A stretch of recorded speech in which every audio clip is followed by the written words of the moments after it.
Dear students, today we are going to talk about qualitative research methods. So after listening this lecture, you will be able to conduct qualitative research. So today we are going to talk about what is qualitative research methods, then what are the main features of qualitative research, then we'll discuss types of qualitative research, then how to differentiate between quantitative and qualitative research. Then we'll talk about how to do qualitative sampling. Then we also will talk about how to collect data for qualitative research. Then we'll talk about reliability and validity of qualitative data. Then we'll talk about how to analyze of qualitative data. Then we'll introduce some languages of qualitative research. And finally, we'll talk about the limitations of qualitative research. So first, let me define what is qualitative research methods. So qualitative data refers to all numeric data or data that have not been quantified as defined by Sanders and others. Then qualitative research method uses descriptions rather than numerical measurements of behavior as defined by Salkin. So that means any kind of research that produces findings not arrived at by means of statistical procedure or other means of quantification as mentioned by Strauss and Cobbin 1990. Then qualitative researchers study things in their natural settings, attempting to make sense of or interpret phenomenon in terms of the meanings people bring to them, as said by Denzin and Lincoln 2000. Then take a look main features of qualitative research. So there are 5 main features I'm going to talk about. Okay. Number 1 is inductive approach. Okay. So basically we use inductive approach for qualitative method and deductive approach for quantitative approach. So the main difference between inductive and deductive approach to research is that deductive approach is aimed at testing theory, which is used for quantitative research, while inductive approach is concerned with the generation of new theory emerging from the data. So the main aim is to generate a new theory based on the data.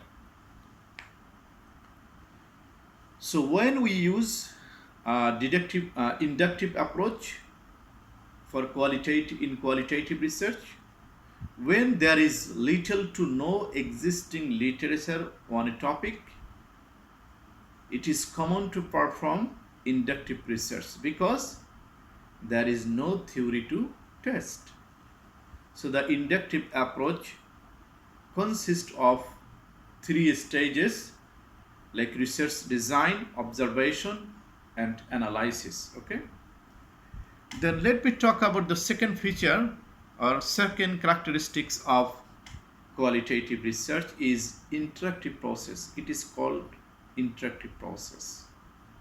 Unlike many theoretical works, interactive qualitative analysis develops the theory into a complete and transparent set of protocols for research design, observation, analysis, and interpretation. For example, case studies illustrate each stage of the research process with an emphasis on interpretation.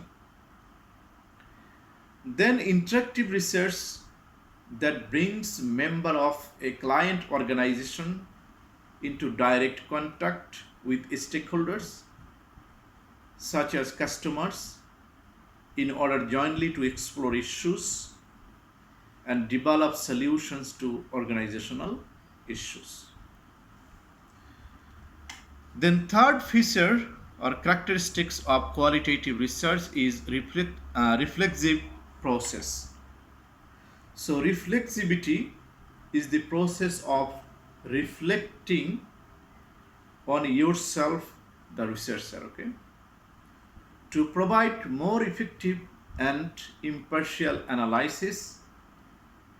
It involves examining and consciously acknowledging the assumptions and preconceptions you bring into the research, and that therefore shape the outcome. So none of us are detached, objective observers. So reflexivity is really important in qualitative research because there are so many ways in which researcher bias could affect the study, from the creation of data gathering tools to collecting the data, analyzing it and reporting it. This is because of the subjective nature of qualitative data and methodology. Then the next characteristics of qualitative research is holistic approach. Okay, holistic exploration. So a holistic approach means thinking about the big picture. For example, in a medical setting, holistic refers to addressing the whole person, including their physical, mental, and emotional health, while taking social factors into consideration. Then when we say that the craft of qualitative research involves a holistic approach, we mean that the practice of qualitative research is reflexive and process driven, ultimately producing culturally situated and theory enmeshed knowledge through an ongoing interplay between theory and methods, researcher and researched. So the definition of holistic is relating to the data, that things should be studied as a whole and not just as a sum of their parts. For example, healthcare that focuses on the health of the entire body and mind and not just parts of the body. Then the last characteristics of qualitative research is flexible methods. Okay, so qualitative methods are typically more flexible. That is, they allow greater spontaneity and adaptation of the interaction between the researcher and the study participants. So the design is flexible, iterative, and emergent, and therefore requires of the researcher an ability to change and adapt the research process in accordance with emerging results.